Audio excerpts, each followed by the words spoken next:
My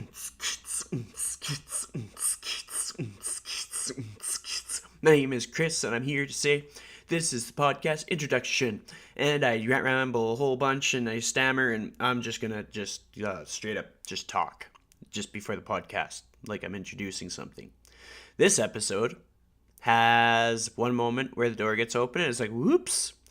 And then another moment where somebody comes in to start their day, and the phone rings. So it's full of like little things that just happen in studios. So it makes sense. I really enjoyed the chat. Like, these visits are one of my favorite part of my week. And this week's going to have a few of them. So I hope you enjoy.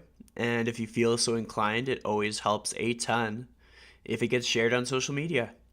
If you really like my podcast, always feel free to send me a message. Feel strongly encouraged to send me a message, because honestly, on my end, I look at the screen and it's like, oh, 60 people from Canada listen to it. I don't know if it's like my mom and dad just press and repeat over and over or what. So, I mean, if you listened, let me know, because it's really, really nice to know somebody's on the other side. All right, enjoy. Welcome to the Lifestyle Chase. This podcast features high performers who have found a way to live their best life while balancing their health, wellness, friends, and family. Proudly hosted by me, Chris Little. Without further ado, let's get started. Welcome to episode 48 of the Lifestyle Chase. Here I am joined by Jaime, McKeag, Reber. Reber, there we go. Okay, I got it. You're so focused on the McKeag that you... I was like, I'll get one of them right. Yeah, no worries. So how's your day going so far today? Good. I've been at the studio since 6:15. We have a sunrise yoga class that I teach on Tuesdays and Thursdays. And then I went for coffee with one of my students / friends and crushed some paperwork, and now I'm here with you. Nice. When do you have to wake up in the morning? I have to be up 4 mornings of the week at 5, but I'm a natural early riser, so I'm usually up between 4 and 4:30. Cool. Yeah. How long have you had that as your routine for when you wake up? Definitely more consistently since January. I used to only teach 6 a.m. yoga twice a week at my Leduc location. And then we switched it to 3 times a week. And now I do 2 times a week in Leduc and 2 times a week here. Plus, I've included, since January, a pretty consistent workout and running schedule along with my classes. So I would say that's normal, is 4 times a week. That being said, Saturdays and Sundays, when I am allowed to sleep until 7 or 8, I wake up at 4. Yeah. Yeah. Sunday morning baths have become my new self-love. I understand that. I've had to implement procedures like that for myself. If you could compare the cultures of the Leduc studio and the downtown studio, how would they compare? Oh, wow. So our community is so different at each location. Both of them are beautiful. But we have 2 different sets of social media for each of them, because how we market to each of them is different. Our downtown location is a little bit on the younger business professional side or students. I would say our median age is early 30s, late 20s, whereas our Leduc location, people have already moved out of Edmonton. So now they're in Leduc, they're settled down, they're more family oriented, still obviously business professionals, but our age is so varied that we have students to, I think our oldest member is maybe 78 or somewhere along there anyways, but they're quite dedicated. Whereas our downtown location, we have a dedicated community, but we're we complement people's workout routines. We complement the runners, we complement the CrossFitters, we complement the ex-warriors and the Spartan racers. They come here for their downtime, whereas in Leduc, we are their workout. If they run, if they do CrossFit and stuff like that, they're still very dedicated to their yoga practice. So there's a little bit of a shift in mentality in what brings them to their mat, and it's pretty neat, actually. Yeah. It's funny that you say that, because like I've come here for a few classes, mostly using like my FitSet membership. Yeah. And it's always been to like be my downtime or to complement what I'm doing like outside of yoga. And that's just what yoga is for me. It's like when usually I correlate yoga with times of stress. Yeah. When I'm like really stressed, yoga is kind of like my back pocket trick that I utilize that not a lot of people do. Like certainly someone who practices yoga regularly will, but then there's other trainers, not to say that trainers don't do yoga, but a lot of trainers don't do yoga as often as what they could. Yeah. And it's such the thing that I find the most helpful is the breathing cues done in yoga are concise. They're very clear. And sometimes we can't be reminded to breathe more, and like we can't be reminded enough times. Yeah. Like there's not too many ways to cue how to just like get oxygen into your system and relax and sort of get back to that baseline, so you're not always like firing on all cylinders. And the mobility is great as well. Yes. Yeah, it definitely helps. Even so, I've started to really create a more focused workout routine in the last year, and for myself, like I come from yoga, so now to switch to focusing a lot of energy into running and into weightlifting and boot camps and such, and now I'm like, oh wow, like I need yoga in a completely different capacity than what I used to need yoga. But I still need yoga. Yeah. Everybody has like their thing that's like in their wheelhouse, like they can never sort of leave. Like for myself, a lot of people ask like why I just keep going to spin classes, and I think it's just something that I can't really leave. Like doesn't like a matter. pillar. Yeah, it's what kind of got me in the industry, and it kind of keeps me grounded. Yeah. And it's where I've met a lot of my closest friends. What was your first yoga class like? My first yoga class. So I used to work at a spa in Sherwood Park, and there was a yoga studio that was right behind us. And some of the girls that I worked with, they kept going to hot yoga, and I was like, what is this? And I had done yoga when I was 17. I used to teach Pilates actually when I was 17 in Fort McMurray, and then I would go to yoga, but I didn't really get it, like it didn't land. So when they were talking about going to hot yoga, I was like, oh, well, another accelerated version of something, let's do that. And I remember my first class walking in, and it was dark and it was serene, and we all moved together and everyone was breathing, and I sweat so much, like more than I've ever sweat in my life. And I remembered like laying there being like, oh yeah, I'm totally going to teach this one day. But I didn't go to yoga for any like spiritual reason. I didn't start it. I had a shoulder injury, and someone was like, yeah, do yoga because you're just breaking yourself at the gym more. Like, and I was like, oh yeah, that makes sense. I think I was like 22 or 23 when I took my first class. So and now like I can't even live without it. I'm like, oh, I was such a cranky person before. And now I'm like, oh, I'm not as cranky. What was your first thing that you did to get into fitness? Was it because you were saying you were doing Pilates before, right? Yeah, so again, so I'm actually originally from Fort McMurray, and when I was 16, a gym called Phoenix Fitness and Tanning opened up near my house. And I think I was working at like Superstore or something before that, and I was like, oh, I want to work closer to home. Working at a gym would be cool. And so I started working front desk, and then I ended up managing. I think by the time I was 17, I was managing the gym. So then I started teaching Pilates and became a massage therapist, and then just kind of all spitfired from there. That's crazy. Yeah. What was the biggest lesson that you learned in like your first year of being in the fitness industry? Oh wow. That was a really long time ago. I used to find it so fascinating, especially working at a gym in Fort McMurray, the differences in purpose for why people went to the gym. And for myself, like I would work out with bodybuilders because that's who was working out when I would work out, and like I could learn so much from them. But at the same time, I would work out with non-bodybuilders who are more cardio focused and be like, well, this is what my body needs as well. And there was just like, in all honesty, I felt a little lost at 17 working out with all these people. I'm like, what's the right way? Are we supposed to be more cardio focused? Are we supposed to be more weight focused? And then I just kind of figured out that everyone needed their own path on it. And so that was really cool. And I started to focus a lot more on the recovery of it.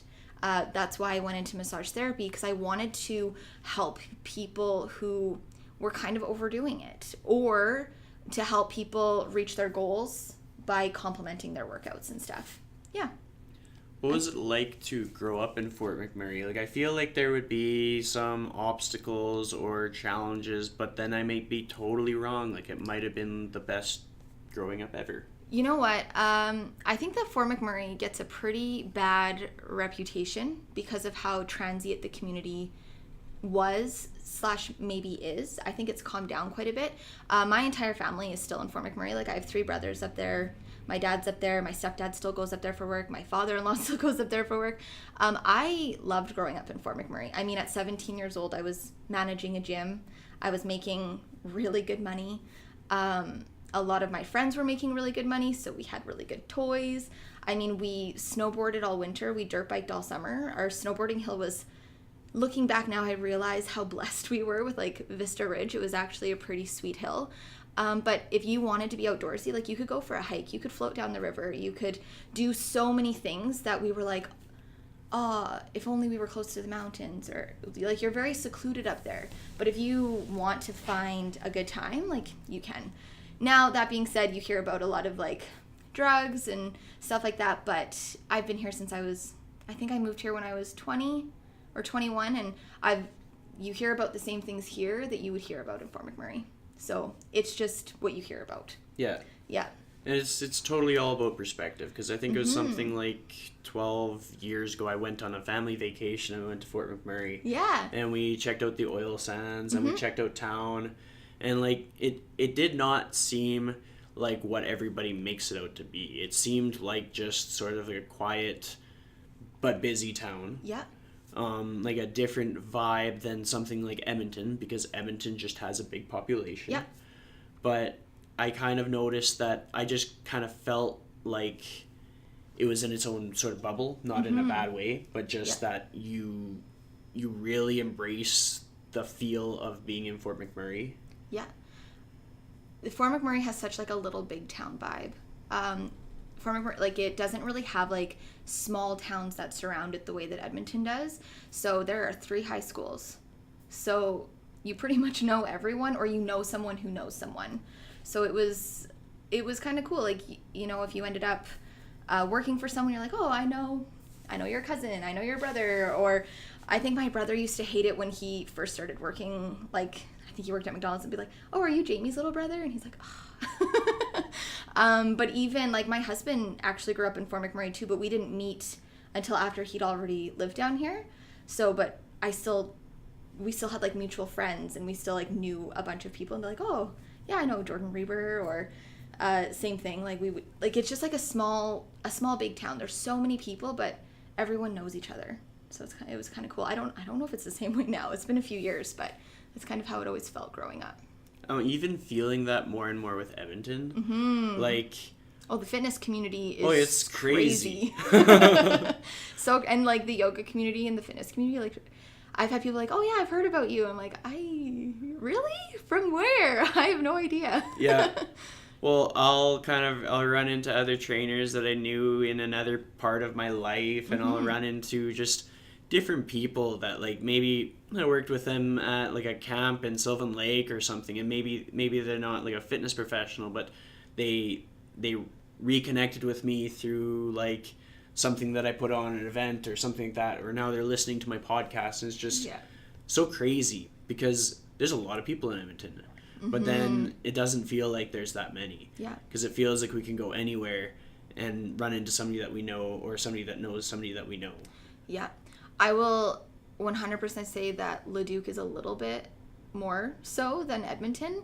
My husband did some of his high school in Leduc, and then just being in the business community and then knowing all of his friends in Leduc, it's a little bit more like whenever we go somewhere, we're like, oh hey, oh hey, oh hey. In Edmonton, I've been at this, like, our Aurora location downtown. We've been open for 2.5 years, and it's definitely starting to become more like that, where we get to see people, and there's so many cool events, and I find that the events in Edmonton are just fantastic, and you get that community feel, which is it's so lovely. Yeah. Edmonton's good at embracing that and supporting each other, especially like as a young female business owner. There's so many of us, and everyone likes to help each other up. That I found, anyways. It's nice. Well, I kind of believe that what's going on in our head tends to influence what happens towards us or around us. So if you kind of agree with that, what are your ways to kind of keep that solid? Because you're running businesses, you're in the fitness industry, you're a female. There's all these things that are kind of working against you, and you have to like work really hard at being positive, because that's what this industry is all about. Like, if we ever lose our positive, we're screwed. Yes, and like, I don't know if you've ever noticed this, but sometimes it feels like in the moments of weakness where we're not as positive, it's almost like people are like, what do you mean? What do you mean you're not happy? You have everything. And I'm like, I am happy. It's hard. Yeah. It is really hard. So for myself, and to keep up my, I guess, positivity, that's really what brought me back to fitness again. Like, yoga, if we were to separate yoga and fitness, for the last 2.5 years, or I guess the 1.5 years before, I focus mostly on yoga, because that's what I do. I teach yoga, so that's where my focus should be. I should be as flexible as I should be. I should be able to do handstands, which I still cannot do flipping handstands. But I really focused for the first 1.5 years of being a business owner on yoga, and just honestly just trying to make it. Yeah. But in 2018, we definitely went through a few very unfortunate deaths in our family, and it really shook me to my core and made me realize like how disconnected I had become from my family, from my friends a little bit, and from anything that wasn't business related. So I'd started to lose some of that, maybe even passion. So I decided late 2018 that I had to take something back for myself. So fitness, and like I started running. One of my really good friends, he runs and he does these ex-warrior races and Spartan races, and I was like, yeah, I'm gonna do something like that, like just something for me, something to encourage me to get back into it. And I found through running and through starting at boot camps and just focusing more on the strength and the endurance of fitness as well as yoga, kind of brought me back to that high energy, high positivity. If I can climb up that hill, then I can climb up a business hill. Like, it kind of brought me back into what I'm capable of doing. Yeah, if that makes sense. Oh, it completely makes sense. Yeah. Like, I find that in my life, if I really test my physical limits, then I'm able to find that I don't have as many limitations in my life as I thought that I did. Yeah. Like, if I can get stronger, and whether that be being really strict about my nutrition to make that happen, then I realize that just like certain like mental tricks or mental habits that I can like actually work on can make me more successful in the pursuits that I have. Yeah.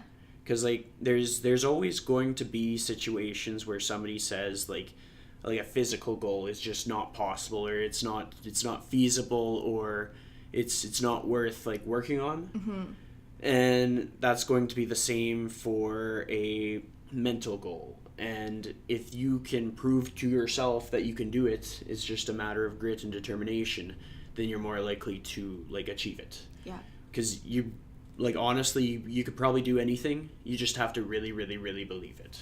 And try. Yeah. Yeah. I have found in the last 6 months or so, since kind of taking time for myself and taking time to work on myself, And I think also because I combine fitness activities like the running or the boot camps or the weight training, like I combine that with my friend time. Like, hey, if you want to hang out with me, we are going to do something fun. But it's really opened my eyes as to like what can happen if you just try. I've never been afraid of trying things in business. I've never been afraid of trying things in yoga because I think I've always been confident in that. But I will say, like, with fitness or running, or I've always been like, I'd never be able to run 10K. Well, we ran 10K this year for an ex-warrior race, and it was minus 23 outside. And I was like, I'm not going to be able to do this. I sat in the parking lot with my friend Sandra, and we were both like, how important is this to us? Because it's minus 23 outside. And I did it, and I was super pumped about it. And that right there, that when I was like, sometimes you just have to do things. Yeah. Even if it's minus 23 outside, and you would have never in a million years, especially if I spoke to my 16-year-old self and said, I'm going to do a 10K race in minus 23, I would have been like, no. But now, like, I found if I just try, it's been amazing what I've been capable of doing once I've just given myself the opportunity, the permission to fail, but the opportunity to try. What's the failure that's happened to you in business that's been like the hardest to have that attitude towards? Like, sometimes people take failure as like, this is it, this is the end, this is where we draw the line. And sometimes, well, if they can get themselves out of that state. Yeah. But it's just such a challenge. So what was the time that was the biggest challenge? So I know exactly what moment it was. And I remember sitting on the floor of one of my studios with my husband and being like, why do I do this? And I think the biggest part of that was delusion. Everyone, when you go into business, everyone's like, I'm going to go into business and I'm going to work for myself so that I can take vacations when I want. I can do whatever I want when I want. And that is the biggest load of crock. And if you want to be a business owner and you think you're just going to have all of this freedom right off the bat, that is not real. Yeah. So, I had this thing in my head where it was like, okay, after 2 years of business, I'll be able to take like a solid vacation. I'm going to work really hard to this time. And then I'm going to take a really good vacation and take this time off and go do this adventure that we had planned. And like 2.5 weeks before, when I'm like sitting there and I'm looking at numbers and I'm looking at the reality of it, we had to pull out of a trip that we'd been planning for a year. And that was like so hard. Oh, sorry. That was super challenging because it was like, well, why do I do what I do? But when you have 35 people relying on you to pay, to have the yoga classes, to have massages, to have 2 buildings, it was a little bit of a temper tantrum, like I want to be a business owner and I want to go on vacation and I should be allowed. But that was really hard to be like, after two years of busting it, and I still didn't feel comfortable leaving my company for 2 weeks because we just weren't there yet. Yeah. That was really hard. Especially when, the people around you are constantly, you're a business owner. Take the time off. Do like. Yeah, it's really easy for people to say that. Yeah, and they're like, well, or like I had to give up ball. Like I used to play ball once a week, and people would be like, well, you make your own schedule. Why can't you play? You should still be able to play. And I'm like, well, I don't have anyone to work that night. Yeah. So that's a night that I have to work. So that was, but like, so mostly that big vacation was really hard because we'd put so much effort into planning it and we were so excited. And then to be like, I'm sorry, we can't do it. And to pull out on other people who were involved, that was really hard. Yeah. How did the other people involved react to that? They were very disappointed, but they're my family. Yeah. They understood, and it ended up being for the best because one of the family members that I mentioned before who had passed away, they passed away shortly after we made that decision, and their funeral was during that time. So we would have had to not go anyways. But they were supportive. And they were very disappointed, but they were very supportive. Yeah. Yeah. Well, it's important to have that kind of person in your inner Yes. circle. It makes a huge difference. Yeah, and I can't really complain. Like our family is so like our family and friends are generally very, very good. My husband, he's wonderful. He definitely has his moments where he's like, "What do you mean you have to work the weekend again?" And I'm like, "Das, just recently someone broke their ankle or someone broke their wrist. Like, Yeah. what do you want me to do?" Yeah. So, but in general, people are usually pretty understanding. But yeah. Totally. So I want to know, how did you and your husband meet? Oh, so that's actually really funny. When I was in high school, I decided to become a massage therapist, and I was dating a friend of his named Mitch.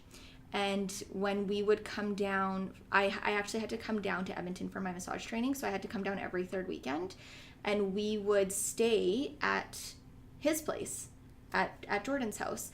And so we met Jordan. I met Jordan through Mitch, and me and Mitch didn't date very long. We had a very amicable breakup, and then a year later, I came down to Edmonton for St. Patrick's Day. I was 18, and Jordan's like, "Come party with me," and I was like, "Yeah, that sounds fun." So we started dating after that, and we actually only dated for just over a year, and then we broke up.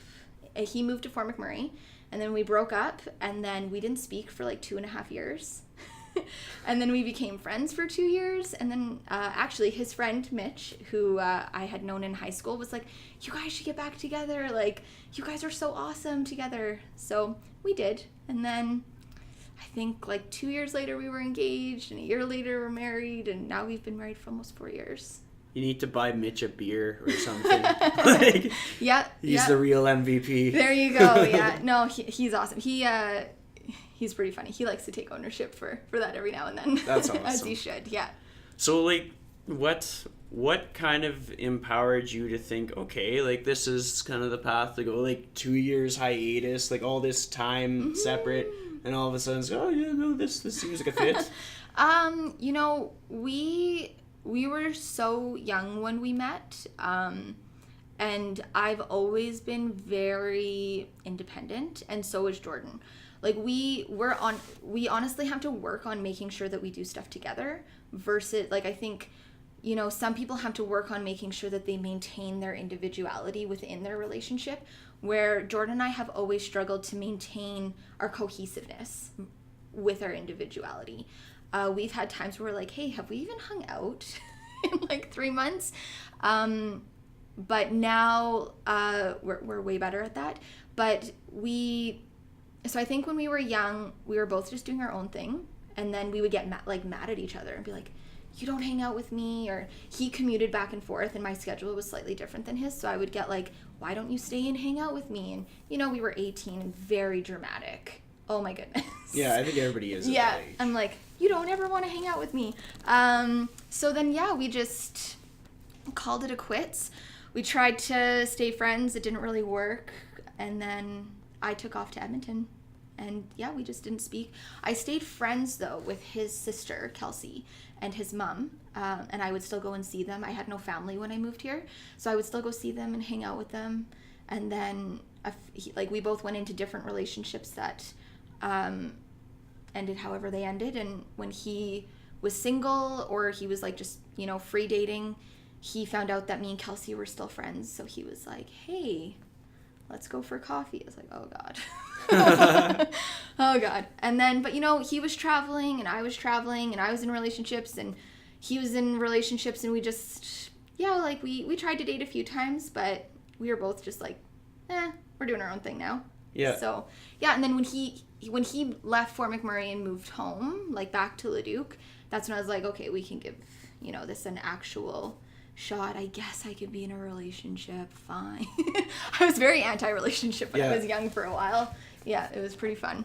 That's funny. It's neat to hear people's stories because, like, there's no formula for how to cultivate a relationship. Mm-hmm. And whether that's, like, a friendship or a marriage or, like, business or anything, there's no set way of doing it. And there's no, I don't know, you just kind of, like, follow what seems right and Yeah. kind of put some trust into it to some degree. I think, and Jordan and I have spoken about this before, like, I think we always knew that we would eventually end up together. We just we always say, like, we had to break our hearts and break our lives a little bit before we were ready to appreciate what we had together. Yeah. The 2.5 years that we were traveling and hanging out and being friends, and like I was friends with his family, like those 2.5 years, I think we built something that was super strong as friends. Yeah. I knew all of his stories. He knew all of my stories. We call each other out for those stories all the time. There's no real secrets behind it. Like we've seen each other be the absolute shittiest human beings we've ever been, and we've seen each other at our best.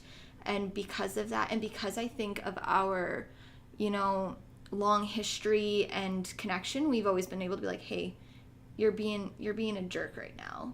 Like, you're kind of repeating some of those poor habits that you've had when you were in your early 20s, kind of thing. Like, we can call each other out for that.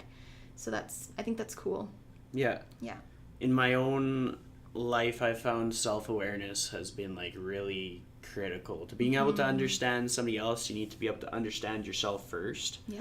And for you, what's been the best way to learn more about yourself? I would say that the kind of can of self-awareness was cracked open when I went into yoga teacher training. I would say that I was fairly self-aware before then. I traveled, and the cliche of like you find yourself when you're traveling, but I would say that's pretty legit. But I would say that the true self-awareness came when I took my yoga teacher training. You have to sit in it, and you have to really dive deep into feelings and emotions. So that definitely started it. I do a lot of reading, like self-awareness books. I hate calling them self-help books. They drive me crazy. Yeah. So self-awareness or self-empowerment books, hearing other people's stories, I find that super empowering. And then meditation, like taking time to sit, to ask myself, like, when I'm really angry and being a jerk, like, why am I really angry and being a jerk? But I like listening to podcasts and listening to books. I really love Audible books and reading books, but I really love Audible books because I commute between 2 studios. I just like to get my hands on other people's stories and other people's information. Like, yeah, I relate to that. Yeah, I'm a shitty person when that happens too. Well, I mean, even just like making a space for other people's thoughts and other people's worries and other people's experiences, and just sort of like letting that soak in for a bit. Yeah. And practicing compassion and empathy, and seeing ourselves in other people's shoes more often than what we would normally do. Yeah, I find I'm really open to, I'm not always open to business feedback. Sometimes I'm really challenging on that, but to emotional feedback. I'm very blessed with amazing communities at both studios that are full of individuals who are also working on their self-awareness.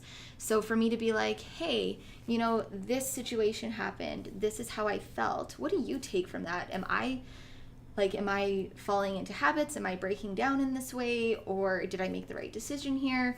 Not necessarily looking for someone to tell me what to do, but being like, as another person in the self-awareness path, how do you take this situation?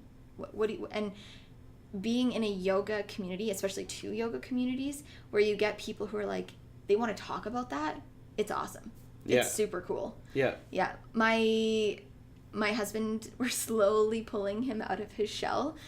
He's a talker and he feels so much, and it's awesome. But sometimes getting those words across aren't always very easy. And, it's your relationship. So sometimes I am not always the greatest at giving my emotional intelligence to him either. So being able to talk to other people who are on the same path, who are like, give me the nitty gritty, give me the dark, the dirty, like, give it to me. Like, I want to hear those thoughts. Yeah. Yes, I love those conversations. so good. I completely agree. Like, I have a lot of people that can really talk about things that are like extremely meaningful. Yes. Not just like shooting the shit about just how's the weather today? Did I you like Game of know. Thrones? Like, actually. However, Game of Thrones it's great. Yeah, it was good. Sorry, Game of Thrones. Sorry, Game didn't of mean Thrones. that. But no, I agree. I find, especially in the last few years, like I struggle with small talk more and more. I'm like, I don't want to know about the weather. I want you to tell me, like, how are you? What do you feel? What have you been feeling? Do you feel like you're chasing your goals? Do you feel like you're stuck? Like, where are you in your path? It's a little intense. Yeah, but that's the way it's got to be with some conversations. Yeah. With that being said, like, you probably have some people that are your go-to, like your Yeah. people. If you could list like 3 to 5 of them, who would they be? Definitely my friend Colton. He's my running partner. He's great to call. My friend Kate, she actually runs our social media. She's my second go-to person. And I mean, obviously these 3 to 5 people would be outside of my husband. I have a group of girls. We did a Dream Chasers workshop last September, and their names are Michelle, Leona, and then Rachel. And it's so fun to get together because we're all kind of different ages, kind of different stages in our life. And when the 4 of us get together, it's like these real intense conversations that are so beautiful, and everyone gets heard, which I think is fantastic. And then I have, honestly, I could go on forever. I have some of the best clients ever. Alan Lines, Donna Little. I'm sure there's more, but I'm going to stop at those, I think, 6 people. Well, it's cool. Like, I look at, when I think of like wealth or abundance, I think of people. Yeah. And I'm pretty sure there's going to be someone that thinks this dude is such a ridiculous goof. Like, does he ever pay his bills? But like, honestly, if you have people that are doing things that are incredibly meaningful to them, and they are around you, and you get to see them several times a week, or you get to connect with them, or you get to talk to them for an hour, like that is wealth, and that is abundance, because you find so much more purpose in what you do.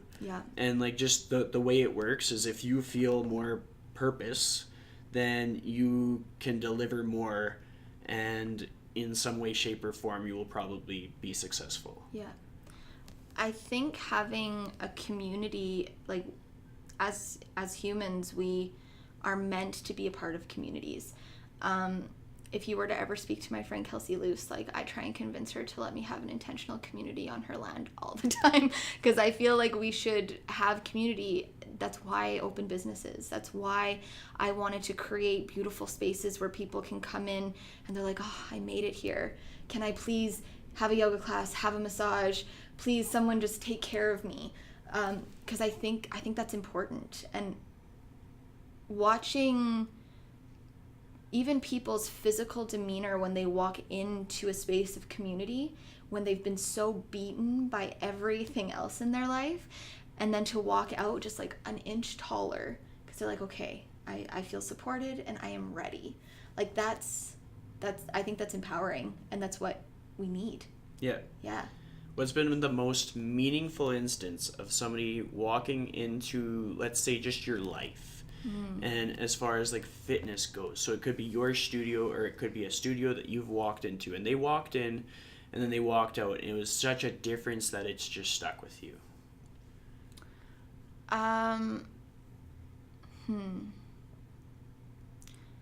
There are so many people that I've had the opportunity to watch transform over the past few years, but my one client / friend in particular, her name is Leona. I'd mentioned her. She started coming to me like 4 or 5 years ago now for massage, and now she comes in. Then she started coming in for meditation. She loved our conversations that we had during her massage. A little bit of a chatty massage therapist sometimes. And then she started coming in for meditation, and she did a meditation workshop. She did our Dream Chasers workshop, which gave her the confidence to start doing yoga once a week, which gave her confidence to start doing yoga twice a week, which gave her confidence now she takes our boot camp classes. And she's like on this like beautiful path of like transforming her healthy lifestyle, going from what she considers self-love to be, maybe with not great food, to, you know, my version of self-love is now I'm going to go take a yoga class Sunday mornings because that's what makes me feel good. And there have been days where she has walked in and where you can see that she's tired, that she's had a long week, she's had some, you know, things go on, and then when she leaves, she gives me a hug and she's like, that is exactly what I needed, and she walks out. And as a business owner, that is how I get paid. Yeah. Like, you know, being a business owner in the first 2 years is not the most financially paying, right? So, but moments like that, conversations like that, compliments like that pays me. Or I have one other. There was a lady who came in to it was at our Leduc location as well, actually, but she came in very insecure about taking yoga because of her size. And I was like, no, like, here are the classes, you know, like, this is what would work best for you, like, let's start you here. And when she walked out, she's like, I can't believe I didn't do this sooner. Not even if it was yoga, it could have been anything, it could have been spin, it could have been whatever, but seeing people come in afraid and then watching them be like, I'm going to be back. Yeah. We just gave you a stepping stone in your life, because if you're going to try this, what are you going to try next? It's so true. I think that's cool. Like, if you try one new thing, you're that much more likely to try all the other new things. Mm-hmm. And if you're trying these fitness things, like, it can create a very ambitious person out of someone who thought that they had everything, that everything was set and they were good with the status quo. Yeah. That is like my story through and through. Yeah. Like, I was at a point where I thought, okay, yeah, this will do, this will be fine. I probably just settle down and kind of carry on with my life. Yeah, float. Yeah. And then everything changed. And like, if every year I can be like 20% better than the year before, I'm just going to keep it going. And I think that's a lot of people in fitness, or people that kind of take care of themselves first. Yeah. Because if we're self-aware to kind of know what our values are and what is really important to us and what makes us happy and what makes us feel joy, then we're more likely to chase it. Yeah. But if we're further from that, we don't know what it is. We don't know what direction to go. One thing that we started talking about, I teach a chakra series twice a year, and in one of the classes we were talking about, I think, like, shame and guilt in it, but something that I brought up, it just came up organically, and now I like never let it go. But it's like, what happens when you dedicate a certain amount of time to taking care of yourself in the same capacity that you dedicate to other people? And now in that setting, it was a lot of moms that I was teaching with, so I mean, they take care of these little humans all the time. But I think that we as humans, we're often self-sacrificing. We, you know, give everything to our job, we give everything to our spouse, we give everything to our family, our children, our friends. Like, there's always something that we slightly overly self-sacrifice for. But what if we just took like a moment to calculate, if you spent X amount of time or X amount of energy focusing that towards yourself only, if you dedicated that passion to yourself, what can come of it? And I think when we take time to better ourselves, it allows us to be better to other people. I totally agree. Yeah. Like, I have a friend that I chat with fairly regularly, and every so often he'll be like, dude, just take a nap. And the funny thing is, like, I'm wired to think that that I can't hold back on my ambition. Like, I'm not where I want to be, so if I just slowed down, then I'm not going to get further. Yeah. But it's so true, and like, sometimes I might not realize like how much I could benefit from a nap. Yeah. And so I've sort of trusted this friend of mine more and more, that when he jumps on Facebook Messenger and tells me, hey man, take a nap, like, he doesn't know what I did that day at all. Yeah. But he's just like, take a nap. And then I'm, okay, I will take a nap. And then I take a nap, and like, I give such a much better experience to my clients than I would have otherwise. Conversations that I have with like my friends and my family are that much more meaningful. Yeah. Because it's really easy to just listen, but it takes so much more effort to like actually understand what they're saying and have something to give back in that conversation. I've caught myself so many times, and I've been sort of critical of myself as an interviewer. There's like little responses that I'll have, and I'll be like, makes sense, or totally, or awesome. And like, if you reflect back on past episodes, you can call me out on all kinds of little catchphrases that I have. Yeah. And I was talking to one of my friends last night, and like, she teases me all the time on like these things that I say. And it hit me that it bothers me so much that I could be so much of a better listener. And I think it's probably because maybe I'll go into an episode with so much on my mind that like I truly desire to hear what people are saying and have something that's equally valuable to give back. And then I catch myself slipping. But because I have such a desire to make it as meaningful as possible, it bothers me. Yeah. So being aware of these things and having people that can give you these constructive criticisms coming from a good place, and these little messages that are like, hey, take a nap, like it's so valuable. And it just basically goes right around to that whole community thing, like just having people to lean on and everything like that. And who watch out for you. Yeah, people who are invested in you getting better, not as so much invested in leveraging themselves based on you. Because I've lived a lot of years where I had people in my life that if we went to like a party or something, and I started to catch them on it, they would put me down to make themselves look better. They'd be like, oh, this is Chris, he's shy, he doesn't talk much, super quiet. And like, granted, yeah, I can be quiet and shy, but that's not how you like introduce or describe someone who means something to you. Like, if somebody means something to you, you pick out their best quality. You pick out something that gives a person a reason to get to know somebody. Nobody is going to be, oh, shy and quiet sounds like a hoot, like that sounds great, let's get to know them. Like, you gotta be around people who really like see what's sets you apart. Yeah. What makes a person great. Yeah. And you talked about travel, and I'm intrigued. Where's the coolest place you've traveled to?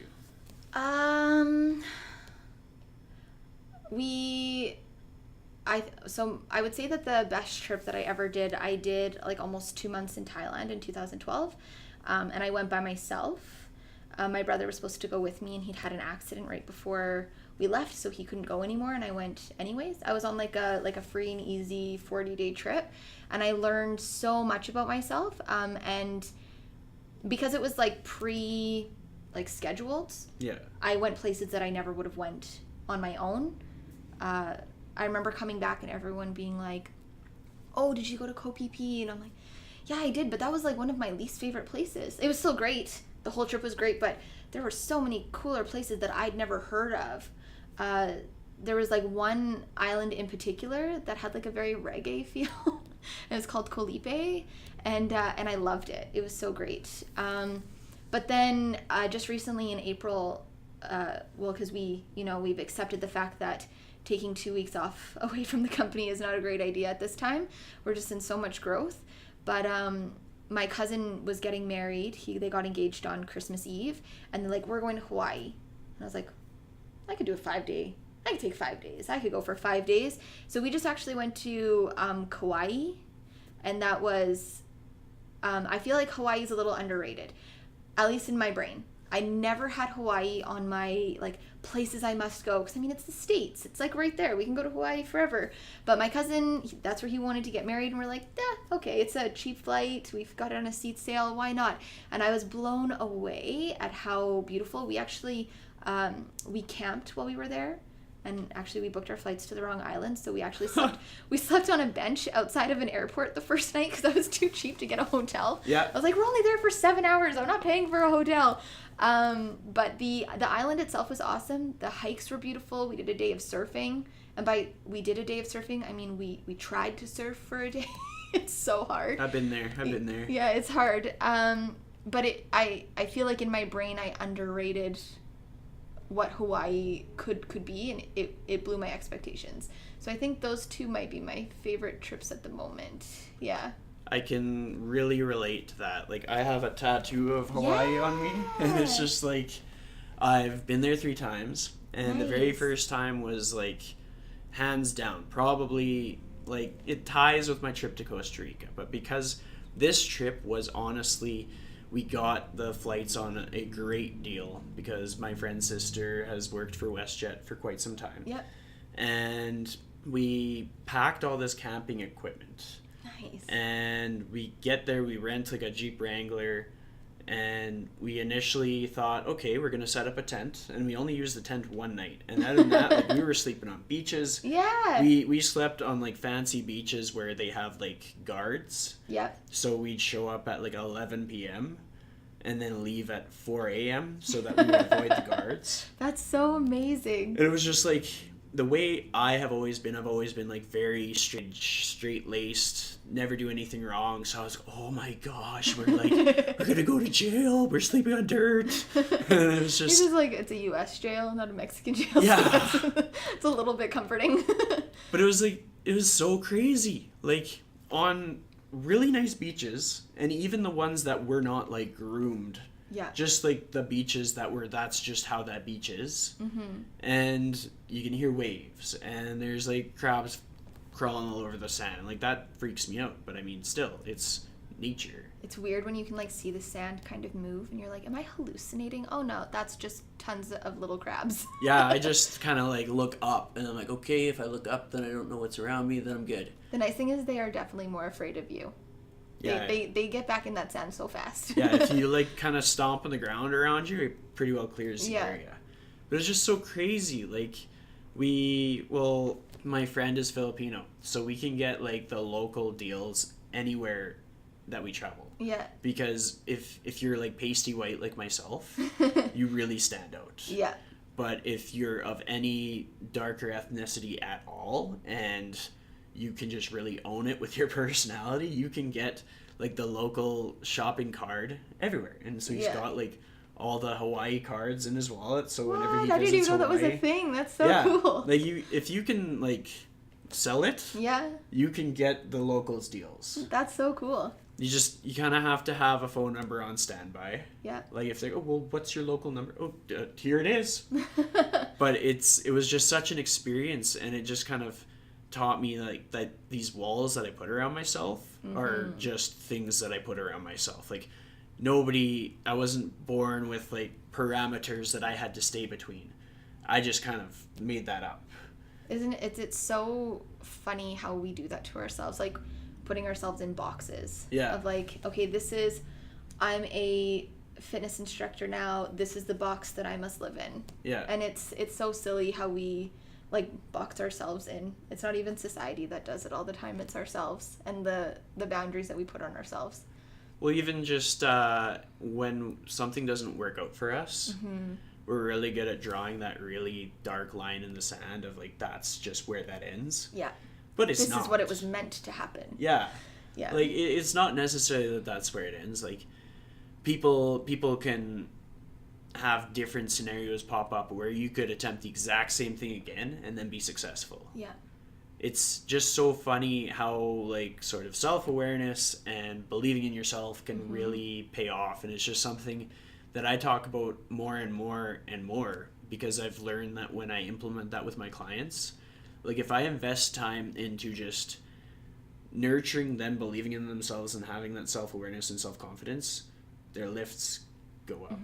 And that's gold for a trainer. Yeah. Like, if you're really good with people and you're trying to develop people, then your people will honestly find more success because they're seeing more in themselves. Versus if you are just working on like writing things down on a list, and it's got all this science background to it, and it's been tried, tested, and true for many other people, and it just works. Unless your delivery is right for this person, it might not be as effective as what you would think it would be.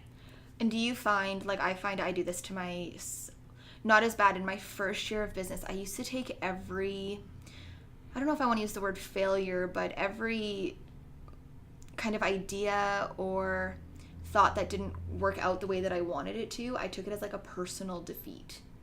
And now I take it as, well, we maybe didn't market that properly, or it wasn't the right time, or it wasn't the right audience, and we start analyzing it a little bit more. So it's not my idea or my fault that workshop didn't run. It was more, maybe it wasn't the right time, maybe the delivery wasn't effective, versus taking it on like, I sucked at that.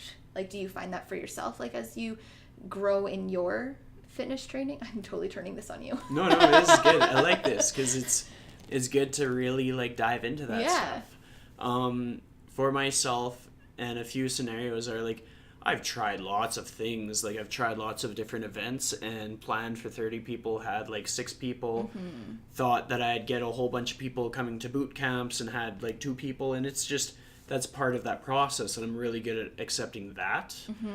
But then I've had things that were just like the biggest goal I could ever focus on. Like the one, like, if I don't achieve it, it kind of seems like the whole world is going to end. And that is tough to navigate. Yeah. Like when that thing just stops, like when it's just not going to happen. Yeah. But I've learned to understand myself more and more through these instances. Like the number of gyms that I applied to when I wanted to be a trainer, like there was a lot. Yeah. And it's been gratifying because there's gyms that I applied to that tried to recruit me on LinkedIn. And I'm like, well, now I'm in the industry and I run my own business, so it's just not the right fit for me at this time. Yeah. That was nice. That was nice, yeah. But no, it's just I feel like I'll run into failure and it'll be really, really tough. But as I get to know myself better and better and surround myself with people who reinforce that, it's really something that almost foreshadows growth ahead. Yeah. Like when something really, really stings, then I'm like, all right, I'm rubbing my hands together. I'm like, watch out, because I don't know what I'm going to come up with, but it's going to be good. Yeah, I found for myself one tool that really helped me is I switched up my content on social media a lot to like a lot of like other business pages and, you know, people that I admire, role models that I find, and there's so many constant threads, but there's always like the thread of, you know, failure leads to greatness, or, you know, you have to fail in order to grow better, and like, you know, all of those cliche things. But I was like, okay, like switching up the content to be like, okay, this is normal. Yeah. This isn't against me. This is a part of the process of growing. I'm going to be better for this. Well, I think about, it's people's go-to inspirational people out there. And why are they inspirational? Why is Oprah inspirational? Why is Dwayne "The Rock" Johnson inspirational? Like, the dude went to, like, a training camp for the CFL at Calgary. Yeah. And I'm pretty sure he didn't make it. Yeah. Now look at him. Like, he could have drawn that line in the sand and be like, show's over, time to go home and have some potato chips. If he would have based his, you know, future acting career on the Scorpion King, he could have drawn the line right there. Yeah. Like, no, I'm not good at this. Actually, my husband's just started watching Ballers, like, in the last 2 days, because we had HBO for Game of Thrones, so he's like, I always hear about this. And, like, the first season, I'm like, you're still figuring out your groove there. Hey, Dwayne. Yeah. But he gets really good eventually. But, yeah, I love, there's, like, you always see these posts that go around where it's like, where was Michael Jordan at 20? Where was Oprah and like showing like all of their failures about how, you know, she got cut from whatever thing, or Michael Jordan didn't make his high school basketball team, like, and I'm like, yeah, see? Yeah. Exactly what you're saying. Like, if we just drew the line at, well, I'm not good at that, and then never go past it, like that would limit us for sure. Totally. And with one example that sort of stands out to me is like J.K. Rowling. Oh, yes. Like, to think of where she was at in her life when she started to write, and she just kept writing, and then like the Harry Potter books. Like, I'm a big Harry Potter fan. Me too. And when you kind of like really identify or analyze that message that's given out, like taking all the magic aside, because I know some people, they didn't get into it because of that magic thing, but like the theme or the overarching like message is essentially that like love wins. And she put so much into that and made such a big impact, when if she had drawn that line in the sand or like said like this is the end, that would have not happened.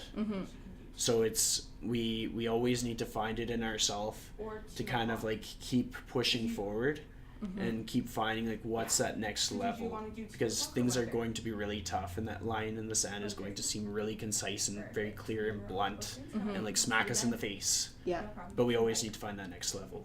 There's a quote that I love that says, I'm not breaking down, I'm breaking through.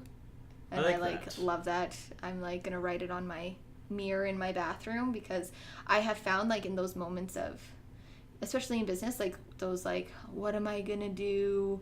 What's the next step? It's usually when, kind of like what you said, it's like something good's coming, like something fantastic is gonna come from this. And that's, I usually find it's like those failures that push us to be like, well, what can we do from here? And it's usually something super cool. Absolutely, I agree. You talked about Audible books. What's your favorite one? What's one that kind of stands out to you in the last 6 months? So I have 3. So I just like 3 days ago, I think, just finished The Execution Factor by Kim Perrell. That book, it talks a lot about like how to execute. Sometimes I'm really bad at follow through. But it talks about like what drives you. Like, are you driven by passion? Are you driven by relationships? Are you driven by action? And then the good and bad of that. And she actually has like a test on her website that like totally makes sense. So that one was really good. The other one is by Rachel Hollis, Girl Stop Apologizing. Yeah, it's her second book, Girl Stop Apologizing. She has another one, Girl Wash Your Face, but Girl Stop Apologizing, I felt resonated with me more. She talks a lot more about business. I thought that one was fantastic. I really connected with that one. And then there's another one. He's a bit of a, he's very intense, but it's Grant Cardone. I actually don't know how to say his last name, but he wrote 10X. And that book just found me at the right time in September when I was coming out of, a little bit of a lower, like, what am I going to do state? And essentially his message is, you need to be doing 10 times more than you think that you should be doing to succeed. And now that sounds daunting and scary, but I was like, yeah, you know what? If I want to be a business owner and if I want to do this and I want to do that, I actually need to put some action into it. I need to get up early. I need to start working out if that's what makes me feel more high energy. I need to do these things that put me in the right path, and it's changed. I think it's made me like that book I think made me a better business owner. Yeah. I like it. That's good. And it's just so important to like have things that promote growth and kind of help us with our reflection, because if we're just kind of in a quiet room like thinking to ourselves, that gets stagnant over time. Well, and I feel like there's 2 big messages that are, especially being in a yoga community, that I get. It's either from the business community, it's like you're doing good, build, grow, go, and then from the yoga community it's like calm down, settle down a bit, chill out, find your balance. So I struggled with that, especially like in the beginning of 2018 when we were going through like our family stuff, where I was like, so should I be go or should I be calming down? Like I don't know which one to go here. So finding a pretend work-life balance was really challenging. But then so reading that 10X book where it was like, this is like, if you want to succeed as a business owner, these are the things that you got to do. You got to work hard. You got to work harder than the person next to you. I was like, yes, you're validating my psychotic work mentality. Someone is finally telling me that I'm not crazy. Yeah. Yay. Yeah. And that's, a lot of people will be able to relate to that. Yeah. So, yeah, I think that those are my 3 books that will probably always be on my phone, that I will always go back to in my moments of like, what do I need to do? I like that. I have, like, the thing I like about Audible, and I wish they would sponsor this. This would be great. I know. But anyways, come on, Audible. It's just they keep, like, the books that you've read, and you can reference them. And there's tons that I've read, I've reflected on, and there's tons that have helped me in like extremely pivotal points. Like there's books that I read or listened to up to the point where I just like up and quit my job. Yeah. And like that must have been some book, because that's a pretty crazy thing to do. And what book was that? I know that The Leader Who Had No Title was one of them. Okay. I really enjoy the Brendan Burchard books and Robin Sharma books. Like those are ones that I really like. The 5 a.m. Club, again, validated my crazy 4:30 a.m. wake up. Yeah, it validates like, me having a really soft spot in my heart for like really early spin classes or just starting the day early. Yeah, no, I like the whole like way that he writes that book though is a little strange to me, but it's easier for me to consume because it kind of makes me feel like I'm in it more than being preached to. Yeah. I think that's why, especially with Audible, I like to listen. Like, I like to listen to the self-awareness books or business books. I have like a little like quota that I do. I'm like, one self-awareness, one business, and then one fun. I like it. And but I commute. I live outside of Leduc. I have a 45-minute commute into this location 3 times a week. When I run, I listen to books. When I'm going to pretend that I pick up my dog poop, and I don't, but when I pretend to pick up my dog poop, really I'm just like looking at my tortoise in the yard. I'm listening to audiobooks. Like, it's that fueling the content. Like, if you're constantly feeding yourself the content that goes along with your purpose or your goals, it's gonna help you get there. It's gonna keep you motivated. Yeah. Yeah. Well, even for the podcast, like this weekend, I listened to 9 episodes of the Oprah podcast. Nice. Because I had to drive to Lloydminster and back for like a little side job. Yeah. And it's just, I listen to other people's stuff to make me better at my stuff. Yeah. You have to. Totally. Yeah. So the last question that I'm going to segue towards is something that I ask all of my guests, and you might have heard it before. If you could give one piece of advice on how to authentically live your life to the fullest, what would that piece of advice be?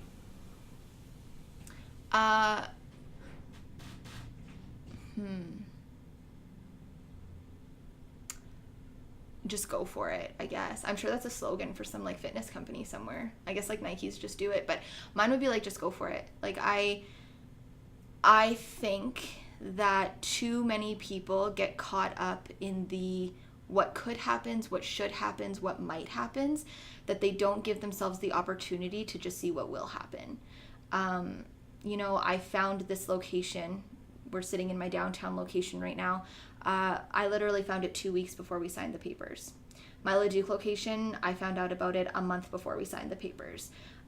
There are times where opportunity is begging and knocking at our doors, and we are too blinded by, well, what could happen, what will happen, what might happen.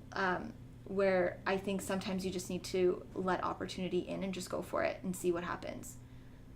Sometimes we may fail. Sometimes we'll succeed and really cool things come out of it. And sometimes when we fail, it's just bringing us to a new opportunity.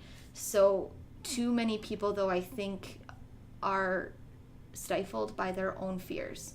So if we just set those aside or move with our fears, I think we just go for it. We just embrace it and we just see what happens. I think that's a pretty fun life. I agree. That's kind of, if I could lead my life that way, I totally would. Yeah. I definitely strive to. That was great advice, and it's been a good chat. Yeah, thank you so much. This is awesome. Yeah, thanks for joining me. Yeah. And being part of the legacy. Well, it's a good podcast. I love listening to it. Thank you. No problem. I gotta say, these intros and outros are tricky. Like, what do I say? What do I talk about? First of all, I need to send an invoice to Audible because I don't know what my rate for advertising is, but I advertise the crap out of them. Like, somebody listening to this probably just got an Audible book and I'm just here sitting chatting away. Anyways, I digress. If you enjoyed this episode, it's always really cool to hear from people who listen to it and maybe hear what they liked about it or what stood out. So if you feel brave and bold and you like social media or you have an email address, reach out to me. You can find me on Instagram at Christian Little, Or you can creep me on Facebook, Chris Little. Please don't creep. Just add as a friend. Whatever you got to do. I mean, creeper's going to creep, right? But just, stop it. At the interweb, you can find me via my email address, chris@invigoratetraining.com. I bet if you Googled me, you could find some way to find me. But I can't guarantee it because you'll find lots of cricket players too. Anyways, I'm rambling. Thanks for the support. It means a lot. I put a lot of time and heart and energy and effort into this.